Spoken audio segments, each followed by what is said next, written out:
السلام عليكم ورحمة الله وبركاته. اللهم صل وسلم على سيدنا محمد. النهاردة ان شاء الله هنعمل الجلاش باللبن. بجد طلع حاجة حاجة جميلة، بتاكلي قشطة. هي عاملة كده زي ام علي، وكمان احنا ما سيبناهاش لما تبرد، يعني هي كده لسه تعتبر شربت اللبن، ما عداش عليها 5 دقايق وما شاء الله، وهي سخنة جميلة جدا، وقاعدين يخطفوها مني. بقول لهم استنوا هصور ايه. ما تنسيش تحط اللايك والاشتراك وفعلي الجرس، ويلا نشوف طريقتنا.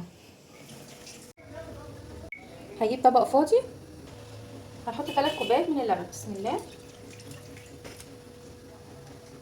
ادي تاني كوبايه. بسم الله. مش بشيل منها وش القشطه. بسم الله. انا غليت اللبن كويس وحطيته في التلاجة. هنضيف نص كوبايه من السكر.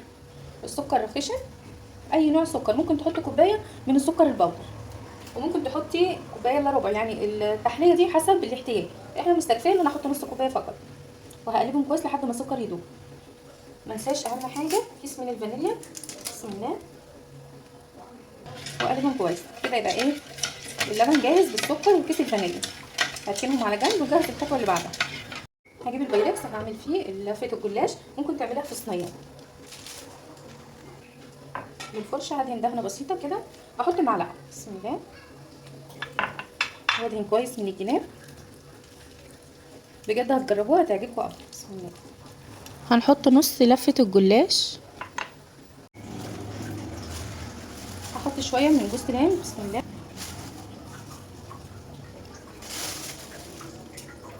وهحط زبيب. بسم الله.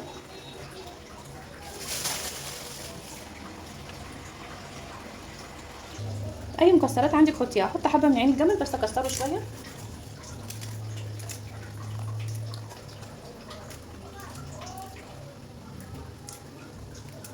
ممكن تفرميه في المفرمه. هحط شويه من اللوز، حطيتهم تكسيره شويه. بسم الله.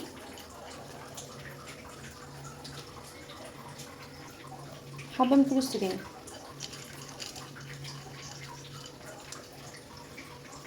هفرد النص الباقي وهحطه كله هنا. بعد كده هنقطعها. خلاص كده هقطعها.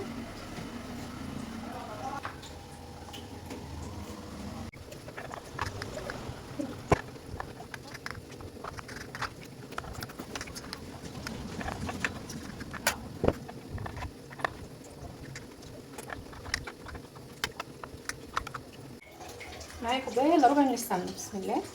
بسيحها وتحطي بقى ايه عشان تملي كل الفراغات.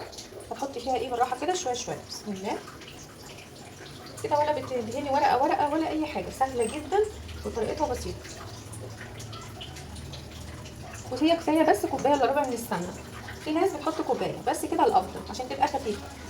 بسم الله. وادخلها الفرن على درجه حراره 180 وتقعد 25 دقيقه في الفرن. كل واحد حسب الفرن بتاعه.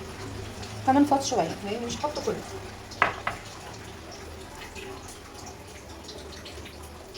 بعد ما اخلصها هبدا اعملها كده. ما تقلقيش، هي كده كده الجلاش لما بيتحط عليه السمنه بيقفش في بعضه، يعني بيتجمد اهو. وهدخلها الفرن. بجهز القطاعه اللي هي الخشب، بحب اطلع عليها الطاجن. اول ما بتطلع على طول بنشربها السوائل اللي احنا حضرناه. تقريبا كده انا اخر واحده على اليوتيوب مجربه الوصفه دي، بس بصراحه طلعت جميله جدا، تحفه. عجبت ولادي وعجبت ماما واخواتي، وان شاء الله مش هتكون اول مره. وعلى فكره كل ما تسيبيها بتورق وبتلاقيها ما شاء الله بدات تقب كده لفوق وايه، وبتكون مورقه، بس هي بتكون عامله زي ام علي بالظبط. وتقدري تعمليها من غير مكسرات، واللي حابب يحط فيها فول سوداني وجوز الهند، يعني حاجات بسيطة بتكون حلوة برضو. يعني مش لازم تكلفي نفسك، ممكن ما تحطش فيها حاجة خالص. ويلا نجرب حتة كده. لسه ما عداش عليها 5 دقايق، بس انا ايه قلت ادوقها وهي سخنة. ناس كتير شكرت فيها وهي بتكون سخنة. بجد طعمها حلو جدا، جربوها. انزلوا اشتركوا في القناة وفعلوا الجرس علشان يوصل لكم كل جديد. مع السلامة.